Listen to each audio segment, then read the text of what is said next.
Joy and Reid has gone too far. And I know that they're dealing with the loss, the fact that they failed miserably on a national level in regards to the election. And I know that she believes the election was flawless and that Queen Latifah was there because Queen Latifah was there, that she should have somehow won, that should have somehow translated into some kind of win. I know she believes these things. She once had somebody on her show that said the reason that Hispanics vote for Trump is because of their proximity to whiteness. That's the reason that's the only reason that she could come up with why Hispanics may vote for Trump. I'm saying that to say that her show has been somewhat of a basket case for a very long time, whether it was the time traveling hackers that apparently hacked her account and was putting in all of that, homophobic rants that were taking place. I don't know what is going on with her. I know that of all the people on MSNBC, she seems to be faring the worst. They need to check on their sister. Somebody needs to take her to the side and have a conversation with her. She is losing her mind. At one point, she had somebody on the show that effectively said you shouldn't talk to your family members that voted for Trump. She comes out at home on an at-home video saying the same thing, but she goes further. Not only do you want to skip out on Thanksgiving dinner because of your Trump voting family members, but maybe it's okay to be scared of them, to be terrified of your family members. So my uncle, Junie voted Trump, and the entire continuum of experience with him should vanish because he did so. Now, no, I don't think my Uncle Junie voted for Trump. I'm just trying to make a point. You're talking about family members that you have known for God knows how long, that despite your political differences, and people have all sorts of reasons for voting for a particular candidate over somebody else, that despite the continuum of experience that you have with a particular individual and your family over the course of decades, that because that family member voted Trump, you should distrust that person. And it's not even crazy to distrust that person, according to Joy and Reid. It's okay to be fearful of family members because they voted for Trump. This is where Joy Ann Reid is. And she's saying this. Initially, I thought she was in a basement, but it looks like she's sitting on the floor, huddled, giving this deranged, panicky speech. It sounds like somebody down the 911 call. It is utterly and entirely bizarre. Someone needs to have a conversation with Joy Ann Reid. MSNBC needs to get involved, and they need to get her psychological help. She is not handling things all that well. I would imagine it also doesn't help her all that much that MSNBC might be on the chopping block and that she may be losing her job soon. In fact, Morning Joe even joked about that he may not be there in 24 hours because somebody may buy the company. Hence, Elon Musk joking about buying MSNBC. I want him to do it, actually. She is not handling this all that well. This woman needs help.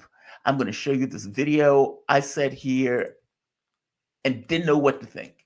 I didn't know if I should feel sorry for her because she seemed to be having a nervous breakdown, like on air, nervous breakdown where she's literally talking to the camera, like freaking out full on. Or if it's just comical. I'm not sure which. I will let you be the deciding factor in which one you think this is. Either way, get some help, boo. Get some help. Feelings. People are rightfully alarmed. They have a reason to be alarmed. And if you would vote for that, people may not feel so confident that they're safe with you. This is not crazy. This is legitimate feeling. No, boo. It is crazy. It is. Before we move on, I'll restart. I'll restart this. But Lord knows, it is indeed crazy. And again, I know Joy Ann Reid, who thinks the election was flawless, may think it is mind-blowing that Kamala Harris lost because it was so flawless. I would argue that even that statement is indicative of mental illness. The idea that you think that race was flawless is outlandish. And if indeed Joanne Reid thinks that race was flawless, that tells us more about Joanne Reid than it tells us about the race, because it damn sure was not flawless. I think Joanne Reid is losing her mind. And again, I strenuously implore MSNBC to get this woman help. Get her some help. I'll start it from the beginning. People are rightfully alarmed. They have a reason to be alarmed. And if you would vote for that, people may not feel so confident that they're safe with you. This is not crazy. This is legitimate feelings of fear of you and a feeling that you might not be someone they could trust. If this thing goes way south, autocracies go south real fast and things get ugly and people get asked to do things and turn people in and point people out and turn on them. And if you're voting affirmatively, gleefully for this, and people might, I don't know, may not feel so confident in you anymore. That's real, and you kind of have to live with it. So if you think that you can vote for what people see as their destruction and then demand that they still are cool with you and kiki with you and have Thanksgiving with you, like, I think you're kind of missing the point. I mean, think about what she's saying here. Like, this is just mind-blowing that this is coming out of a person's mouth.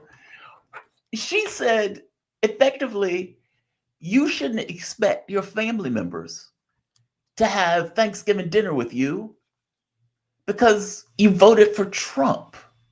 Think about that. Like, this is why they lost, right? Like, from her point of view, voting for Trump was doing something wrong. It was like a faux pas. You have committed some kind of offense from Joanne Reid's point of view. And that offense could warrant you, A, not hanging out with that person, maybe a friend or a family member, because otherwise, who is she talking about? Even to the point of skipping Thanksgiving dinner or not wanting that person to be at Thanksgiving dinner because they may have voted for Trump. So yeah, Uncle Junie voted for Trump. And yeah, I've had 40 years of experience with Uncle Junie. I know he loves me to death, but God, he voted for Trump. And so I no longer trust that person. Is she out of her mind? Like, do you know how whacked out that is? And I like the fact that in the very beginning, she has to say, this isn't crazy. This isn't crazy. What I'm saying is not crazy right now. Well, if you have to tell me that, it means that on some level, you recognize what you're saying is crazy. Or at the very least, it can be perceived as crazy. And Nabu, it's not a perception. It is indeed crazy. What you are telling people is outlandish. You may take that point of view where your political point of view, your political leanings is so radically important that it supersedes everything else. Most Americans don't think that way. They just don't. I don't know who thinks that way. People could have all sorts of reasons for voting for Donald Trump. It could have been the wars. And I would argue, considering what Joe Biden is doing right now, he is whistling past the graveyard to a third world war. And by the way, any conflict with Russia, do you honestly believe it's just with Russia? Do you honestly believe that China is going to stand by and watch you attack Russia, knowing that they're going to be next if they don't get involved? Meaning, any attack on Russia is an attack on China, is an attack on Iran, is an attack on Syria, even various elements of the resistance all at once. And we have no idea where some of the other countries are going to turn in that. I don't believe for a moment Turkey is going to turn around and attack Russia if any kind of conflict pops off in a direct sense. I guess what I'm pointing out is between the two candidates, one candidate at the very least articulated peace. This other candidate who failed miserably, who was not even cognitively in his right mind to run, who was ejected from the Democratic race by his own party because he was not cognitively fit enough to run. That guy is about to end the world. So the people who decided to vote for Trump, I don't know what Trump is going to do. I know what Joe Biden is doing. I know what he's doing. From the standpoint of the youth vote that decided, I don't like a genocide and I can't back a party that is voting for a genocide. Okay, well, again, I think those reasons are just. Arab voters, I think those reasons are just. And she's trying to say that the 25% of black men that decided to vote for Trump should be what? Ostracized? Because Joy-Ann Reid doesn't like who they voted for. And so now Joy-Ann Reid is fearful, distrustful of those people. You are out of your ever-loving mind. And what's sad about this is that I don't think she fully realizes how out of her mind she is because crazy people don't know that they're crazy. Just outrageous. You have family and friends that you have known for years. And according to Joy-Ann Reid, it's okay to be fearful of them. It's okay to ostracize them. They have apparently have done something wrong, whatever that something wrong is. And you don't even know why they voted for what they voted for. You have no idea. These people have lost their minds. They've lost their minds. I swear to God, they've lost their minds. I'm sorry, I play it from the beginning. Well, no, I don't want to hear this again. I play it from where she is. Of what people are upset about. They're afraid on them. And if you're voting affirmatively, gleefully for this, and people might, I don't know, may not feel so confident in you anymore. That's real, and you kind of have to live with it. So if you think that you can vote for what people see as their destruction and then demand that they still are cool with you and kiki with you and have Thanksgiving with you, like, I think you're kind of missing the point of what people are upset about. They're afraid. And autocracy and fascism are things that are legitimate to be afraid of. So you may want to step back. Yeah, you may want to step back. You may want to step back. That woman needs pills. She needs pills. John Kerry, at one point, said the First Amendment is a problem. Hillary Clinton wanted to put people in jail for saying things that Hillary Clinton didn't like them saying. Basically, misinformation. The queen of misinformation, who initiated the Trump and Russia stuff, that massive psyop into this country that was fundamentally a lie. She wants to put people in jail when they're saying things that she don't like. Kamala Harris wanted to go after Twitter because Elon Musk held it and she didn't necessarily have control over the apparatus. You got all of these Democrats after the election saying, we need our own type of Joe Rogan, missing the fact that Joe Rogan was a Democrat. So was Elon Musk. And they are taking this perspective that the problem is social media. We need to be able to control what people think so our candidates have a better chance of winning the race. That is what many of them have come to as an assessment. The problem is free speech. The problem is that we have a First Amendment. The problem is that social media is able to give some level of clarity to reality that mainstream media doesn't. And we need to somehow control, adjust, contort that device to make us look better than what we actually are. If that's not fascism, I don't know what is. Attacking the kids that were out there protesting the actual genocide that your administration is doing now. And you're making this argument to me about autocracy, fascism. What the hell do you call that? I mean, and I'm not talking about the specific definition of this kind of connection between capital and government. We already have that. That's already there. I'm talking about this notion that you need to control what people say, how people say it. This idea that you need to somehow corral their speech when it's not going within the confines to which you want it to go in. I mean, for God's sake, Joe Biden was the administration that had the Ministry of Truth that was doing an end run around the First Amendment, effectively using these quasi-governmental organizations that are connected to government that are going to social media companies trying to tell them what's true and what's false and getting them to either shadow ban or remove people that they didn't particularly like talking about things that they didn't want them to talk about. It's only fascism when somebody else does it for Joanne Reid. And the wild part about it is she thinks that what she just said there made sense. Think of somebody close to you in your life. And are you telling me that if that person voted for Trump, that all of a sudden your point of view is completely blown with every notion of trust, love, affection, every event that you two went through that forged the relationship that you have, that it goes up in smoke because they had a different choice politically than you did? I am signing a petition. I would like Elon Musk to buy MSNBC, and I want him to fire Joanne Reid and allow her, or allow her to get mental help, one or the other, kind of like the COVID vaccine. Either you do this or you lose your job. In this case, she needs mental help. I am very concerned that she is going to slit her wrists.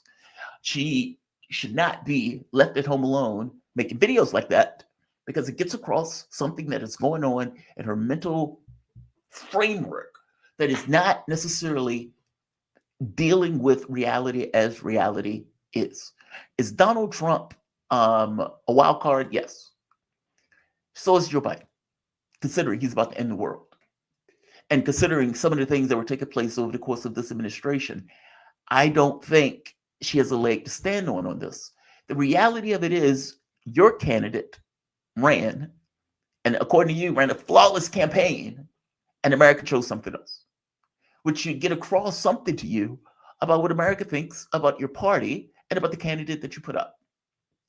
Instead of you dealing with that part, you do nonsense like this, seemingly having a full-blown nervous breakdown, a psychological break. Joanne Reid, and I say this with all the compassion a man could ever muster, get help. Get help. I'm going to say like, share, Kashwami Kate, she want to see it again. I don't want to see it again, Kate, but I'll play it again just for you. Joanne Reid having a meltdown at home. I thought she was in the basement, but somewhat of a darkened room, looking directly into a camera, freaking out. And again, I want you to point out at one point she says, "This is not crazy." Yes, it is. People are rightfully alarmed. They have a reason to be alarmed. And if you would vote for that, people may not feel so confident that they're safe with you. This is not crazy. This is legitimate feelings of fear of you and a feeling that you might not be someone they could trust. If this thing goes way south, autocracies go south real fast and things get ugly and people get asked to do things and turn people in and point people out and turn on them. And if you're voting affirmatively, gleefully for this, people might, I don't know, may not feel so confident in you anymore. That's real, and you kind of have to live with it. So if you think that you can vote for what people see as their destruction and then demand that they still are cool with you and kiki with you and have Thanksgiving with you, like, I think you're kind of missing the point of what people are upset about. They're afraid. And autocracy and fascism are things that are legitimate to be afraid of. So you may want to step back. That video's outrageous. Every time I see that video, I keep thinking to myself, she is losing her mind. She is even arguing that under Trump, they may point people out. She was like, they may be turning people in. They may be turning people in. Your Uncle Junie may be turning you in. Just outrageous. You know, the irony of it, after January 6th, it was liberals that were turning in their family members, if you remember. It was like, hey, my grandma was at January 6th. Grandma might have been nowhere near the Capitol. And here are the cops knocking on grandma's door to take her to a cold cell. It was liberals that were doing that. Just saying. I'm going to say like, share, subscribe. Elon Musk, please buy that company. And when you buy that company, force Joyanne Reid to get help. Lord knows she needs it. Like, share, and subscribe. By the way, trying to get to 40,000 by the end of the year. We are growing. You can check me out 7 a.m. Monday through Friday. 7 a.m. to 10 a.m. Monday through Friday. I do a morning show, the Jamal Thomas Morning Show. And like I said, we're growing. So if you dig the content, definitely hit the like button. You can always support PayPal, Patreon, or for that matter, through Super Chats. All stickers will be read, providing they're not racist, sexist, or bigoted. You guys have a phenomenal day. Signing off.